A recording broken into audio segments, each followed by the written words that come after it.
హత్య కేసు నిందితురాలి ఇంటిని స్థానికులు కూల్చివేశారు. సిపిఎం నేత పెంచలయ్య హత్య కేసులో అరవ కామలక్ష్మమ్మకు పోలీసులు అరెస్ట్ చేశారు. నిందితురాలిపై ఆర్టీడీ కాలనీ వాసులు ఆగ్రహం వ్యక్తం చేశారు. నెల్లూరులో అరవ కామాక్షమ్మ ఇల్లు ధ్వంసం చేశారు. ఆమె అనుచరుల ఇల్లు కూల్చివేశారు.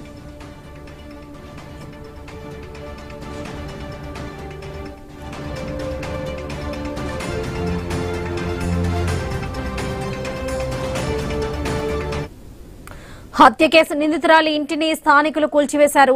సిపిఎం నేత పెంచలయ్య హత్య కేసులో అరవ కామాక్షమ్మను పోలీసులు అరెస్ట్ చేశారు. నిందితురాలిపై ఆర్టీడీ కాలనీ వాసులు ఆగ్రహం వ్యక్తం చేస్తున్నారు. నెల్లూరులో అరవ కామాక్షమ్మ ఇల్లు ధ్వంసం చేశారు. ఆమె అనుచరుల ఇల్లు కూడా కూల్చివేశారు. రైట్, ఇదే విషయానికి సంబంధించి పూర్తి అప్డేట్స్ మా ప్రతినిధి సునీల్ అందిస్తారు. సునీల్.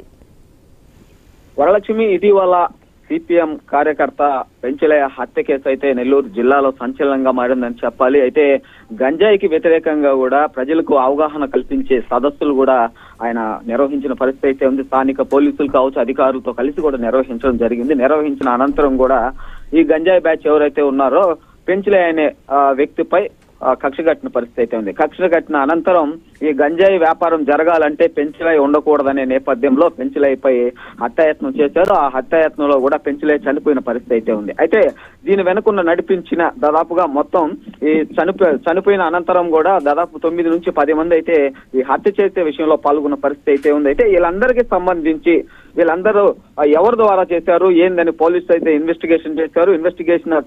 ఇన్వెస్టిగేషన్ సంబంధించిన అనంతరం కూడా దాదాపుగా ఓ మహిళ దీని వెనక ఉండి నడిపించిందని కూడా పోలీసులు చెప్పినారు. దీనికి సంబంధించి కూడా అరవ కామాక్షమ్మను నిన్న పోలీసులు అరెస్ట్ చేశారు. అరెస్ట్ చేసిన అనంతరం రిమాండ్ పంపించిన పరిస్థితి అయితే ఉంది. అయితే పెంచలయ్యకి సంబంధించి ఎవరైతే ఉన్నారో పెంచలయ్య బంధువులు కావచ్చు, అదేవిధంగా సిపిఎం నాయకులు కావచ్చు, అదేవిధంగా పెంచలయ్య నివాసం ఉంటున్న ఆర్టీడీ కాలనీ వాసులు కావచ్చు ఆగ్రహం వ్యక్తం చేయడం అరవ కామాక్షమ్మ ఇల్లుతో పాటు కూడా తన అనుచరుల ఇల్లులు కూడా కూల్చివేయడమైంది. ఈ కూల్చివేయడంతో పాటు అక్కడ గందరగోళ పరిస్థితి ఏర్పడింది. ఈ పరిస్థితిని అదుపు చేసేందుకు స్థానిక పోలీసులు అయితే అక్కడికి వెళ్ళారు.